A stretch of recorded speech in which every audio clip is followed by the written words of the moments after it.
अल्हम्दुलिल्लाह अल्हम्दुलिल्लाहि वकफ़ा वस्सलातु वस्सलामु अला सय्यिदिल अंबिया अम्मा बाद औज़ु बिल्लाहि समीइल अलीम मिनश शैतानिर रजीम बिस्मिल्लाहिर रहमानिर रहीम। हर किस्म की हम्द व सना अल्लाह ताला की ज़ात के लिए जो सारे जहानों का परवरदिगार और रोज़ी रसान है, और दरूद व सलाम रसूलुल्लाह सल्लल्लाहु अलैहि व आलिहि वसल्लम की ज़ात पे जो सारी कायनात के सरदार और तमाम अंबिया के इमाम हैं। इससे पहले हम आपको ये बता चुके हैं कि किस तरह अल्लाह रब्बुल जलाल ने रसूलुल्लाह सल्लल्लाहु अलैहि वसल्लम के हाथों क्रैश को बदर में इबरतनाक शिकस्त से दुचार किया। जब ये हालात पेश आए, रसूलुल्लाह सल्लल्लाहु अलैहि वसल्लम एक फ़ातिह की हैसियत से बदर से वापस आए, तो ये ख़बर यहूदियों के लिए बड़ी तकलीफ़ का बायस बनी, क्योंकि यहूदी जो थे वो मुसलमानों के साथ अंदरूनी तौर पर बुग़्ज़ रखते थे। जब उनको पता चला कि मुसलमान फ़तहमंद हुए हैं, तो वो अपने मुख्तलिफ़ तरीक़ों से ख़ुद से बातिन का अज़हार करने लगे। तो रसूलुल्लाह सल्लल्लाहु अलैहि वसल्लम ने बनु कैनुका को बुलाया, उनके बाज़ार में गए, वहाँ उन्होंने गुफ्तगू की और बाकायदा तौर पर उन्हें कहा कि देखो किस तरह कफ़ार को इबरतनाक शिकस्त हुई है। हमने उनको भी समझाया था लेकिन वो नहीं माने।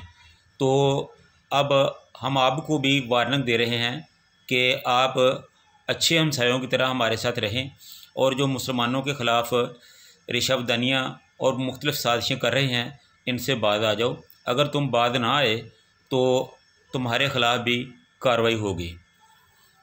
तो बेहतर है कि तुम मुसलमान हो जाओ और हमारी मिल्लत का हिस्सा बन जाओ, तो ये आपके लिए भी अच्छा है। तो उन्होंने आगे से जवाब दिया कि या मोहम्मद सल्लल्लाहु अलैहि वसल्लम, तुम किसी अपने बारे में किसी खुद फरेबी का शिकार ना होना। कफ़ार तो अनाड़ी थे, इसलिए वो शिकस्त खा गए, और हम मर्द हैं। अगर हमारे साथ आपका मामला कोई ऐसा बना तो फिर हम आपको बता देंगे कि जंग कैसे लड़ी जाती है। तो उन्होंने उल्टा रसूलुल्लाह सल्लल्लाहु अलैहि वसल्लम को धमकी में लहजे में बात की। तो आप सल्लल्लाहु अलैहि वसल्लम वापस आए, लेकिन यहूदियों की जो साजिशें थी वो बढ़ती ही गईं।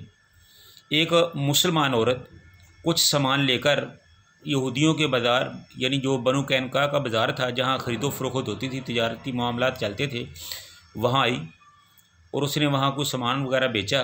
फ़ारग होकर कुछ अपने लेन देन के मामले में एक यहूदी जो सुनार था उसकी दुकान पर बैठ गई।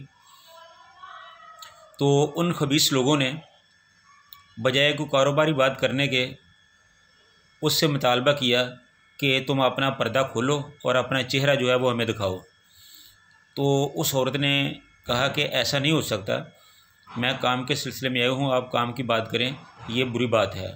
लेकिन उन्होंने ये साजिश की कि उनके एक पल्लू को वहाँ किसी चीज़ के साथ बांध दिया।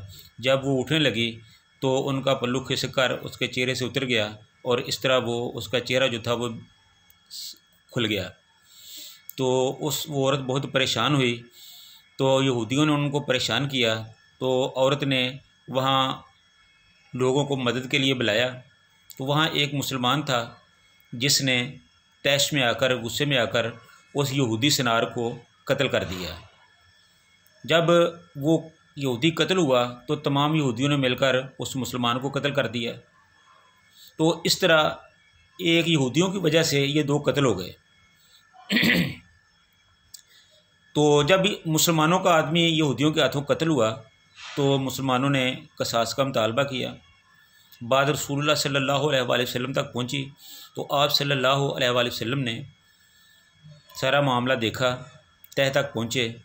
तो आप सल्लल्लाहु अलैहि वसल्लम ने फ़ैसला कर लिया कि अब इनके साथ दो दो हाथ किए जाएंगे। तो आप सल्लल्लाहु अलैहि वसल्लम ने एक दस्ता तरतीब दिया,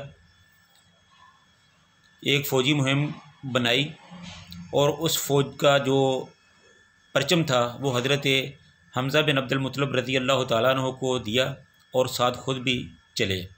और जाकर जो बनु कैनुका के घर थे उनका मुहासरा कर लिया। वो सारे के सारे यहूदी जो थे वो अपने किलों में किला बंद हो गए। तो आप सल्लल्लाहु अलैहि वसल्लम ने उनका मुहासरा कर लिया और ये मुहासरा कमोपेश 15 से 20 दिन तक जारी रहा। बिलाखिर यहूदियों के जो यहूदी थे वो घबरा गए और उन्होंने रसूलुल्लाह सल्लल्लाहु अलैहि वसल्लम से बातचीत का आगाज़ किया। तो इस शर्त पर वो रज़ामंद हुए कि रसूलुल्लाह सल्लल्लाहु अलैहि वसल्लम का हर फ़ैसला हमें कबूल है, वो जो भी हमारे साथ फ़ैसला करेंगे हमें वो कबूल है। तो रसूलुल्लाह सल्लल्लाहु अलैहि वसल्लम ने उन सब को गिरफ़्तार कर लिया और उनके बारे में कोई फ़ैसला करना चाहते थे, लेकिन वहाँ अब्दुल्ला बिन उबई उसने नहायत ही एक घिनौना जो काम था वो किया। तो वो रसूलुल्लाह सल्लल्लाहु अलैहि वसल्लम के सामने आ गए और कहा कि ये लोग मेरे हलीफ हैं, लिहाजा इनके बारे में कुछ रियायत कीजिए। आका अलैहिस्सलाम ने कहा कि आप मेरे रास्ते से हट जाओ, ये हमारा आपस का मामला है। तो उसने बहुत ज़्यादा इसरार किया। रसूलुल्लाह सल्लल्लाहु अलैहि वसल्लम के साथ बाकायदा तौर पर उन्होंने उस शख्स ने, बेगैरत आदमी ने रसूलुल्लाह सल्लल्लाहु अलैहि वसल्लम के गिरबान में हाथ भी डाल दिया। तो आप सल्लल्लाहु अलैहि वसल्लम को बहुत गुस्सा आया और सख्ती से कहा कि मेरा गिरबान छोड़ो और पीछे हटकर खड़े हो जाओ, लेकिन वो ना माना। उसने कहा कि पहले आप हम पर एहसान फरमाएं, वो मेरे इत्तेहादी हैं, मेरे हलीफ हैं, उनके बारे में थोड़ा सा नरम रवैया इख्तियार करें। तो मजबूरन, क्योंकि वो मदीना का रहने वाला था और अभी 15-20 दिन पहले ही उसने इस्लाम का इजहार किया था, तो मुसलहतन रसूलुल्लाह सल्लल्लाहु अलैहि वसल्लम ने उसकी बात को मानते हुए बनु कैनुका के लोगों को छोड़ दिया और ये शर्त रखी कि हम इसको कुछ नहीं कहते, लिहाजा आप यहाँ से चले जाएं, ये इलाका खाली कर दें। तो इस तरह बनु कैनुका के लोग मदीना से निकल गए और शाम की तरफ चले गए। तो आप सल्लल्लाहु अलैहि वसल्लम ने उनका जो मालो असबाब था उसको अपने कंट्रोल में ले लिया और इस तरह बनु कैनुका का जो मामला था वो ख़त्म हुआ। तो उसके बाद एक और मामला पेश आया, वो भी यहूदियों से मुतल्लिक़ ही था। काब बिन अशरफ एक यहूदी था जो रसूलुल्लाह सल्लल्लाहु अलैहि वसल्लम का बहुत बड़ा दुश्मन था।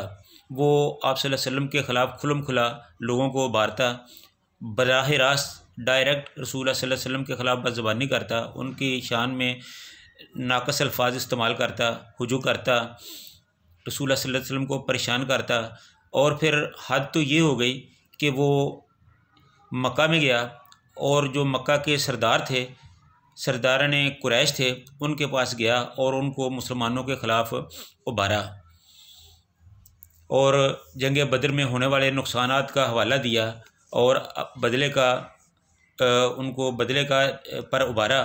तो इस तरह कुरैश ने कहा कि ये बताओ कि मुसलमानों में और हम में तुम किसे अच्छा समझते हो। उसने कहा कि मैं आपको अच्छा समझता हूँ। फिर उन्होंने पूछा कि ये बताया जाए कि हम हक़ पर हैं या मुसलमान हक़ पर हैं। तो उस यहूदी काब बिन अशरफ ने कहा कि नहीं, मैं आपको ही हक़ पर समझता हूँ और आप उनसे अल्लाह और अच्छे हैं। तो इस तरह उनकी खुशामद करके वापस आया। तो जब वो मदीने में आया तो वो बड़ा पुरुमीद था कि अब हालात जो है, वो मामलात जो हैं वो बहुत हद तक तब्दील हो जाएंगे। तो उसने अपनी पुरानी रवश पर कायम रहते हुए मुसलमानों के ख़िलाफ़ बज़बानी की। तो इस सारी सूरत हाल को देखते हुए रसूलुल्लाह सल्लल्लाहु अलैहि वसल्लम का जो पैमाना है सब्र था वो लबरेज़ हो चुका था, क्योंकि वो मुसलमानों के ख़िलाफ़ ऐसी साजिशों में मसरूफ़ था जो कतन गवारा नहीं हो सकती थी। तो आका अलैहिस्सलाम ने मुसलमानों को कहा कि कोई आदमी ऐसा है जो इस बदतीनत आदमी से निपटे, इसका कोई बंदोबस्त इंतज़ाम करे। तो मोहम्मद बिन मुसलमा रज़ी अल्लाह ताला अन्हु वो खड़े हुए, उन्होंने कहा कि हाँ या रसूलल्लाह, मैं हाज़िर हूँ, फरमाइए क्या हुक्म है, अगर आप चाहें तो मैं इसको कत्ल कर दूँ। आप सल्लल्लाहु अलैहि वसल्लम ने फरमाया कि हाँ कर दो। तो रसूलुल्लाह सल्लल्लाहु अलैहि वसल्लम के साथ उसने कुछ गुफ्तगू की और अपने साथ एक दो आदमियों को लिया और काब बिन अशरफ की तरफ गया। तो काब बिन अशरफ के साथ उसने कुछ उसको गुमराह करने के लिए उल्टी सीधी बातें की, उसकी खुशामद की। तो इस तरह उनको अपने जाल में फंसाया। तो कुछ दिन के बाद वो अपने और साथियों के साथ काब बिन अशरफ के घर गया, उसको बुलाया और उसको बुलाकर बहाने से एक तयशुदा प्रोग्राम के मुताबिक उस यहूदी को कत्ल कर दिया। इसकी तफसील तो काफ़ी लंबी है, लेकिन मैं मुख्तसर सी बात कर रहा हूँ।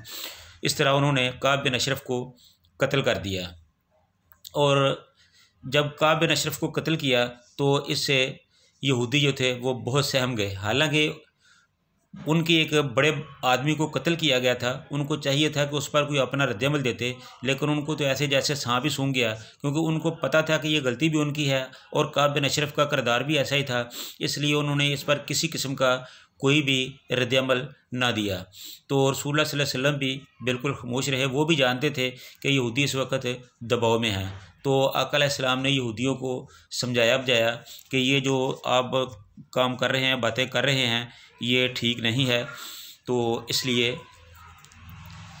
आप मुसलमानों के ख़िलाफ़ जो काम करते हैं इससे रुक जाओ। अगर तुम ना रुके तो जिस तरह के बनु कैनका के साथ मामला पेश आया है, इस तरह तुम्हारे साथ भी आ सकता है। तो इसके अलावा ये तो यहूदियों के साथ मामला थे, तो इसके अलावा कुछ मामला ऐसे थे कि रसूलुल्लाह सल्लल्लाहु अलैहि वसल्लम को एक दो फ़ौजी मुहिमें भी रवाना करनी पड़ी, जो ग़ज़वा सवीक के नाम से, ज़ी अमर के नाम से हुई, और मुख्तलिफ़ किस्म की चंद एक मुहिमें थीं जो ऐसी हुई। ये सारे बदर के बाद और उहद से पहले के मामलात हैं। अब इसके बाद जो मामला है वो जंगे उहद का मामला शुरू हो रहा है।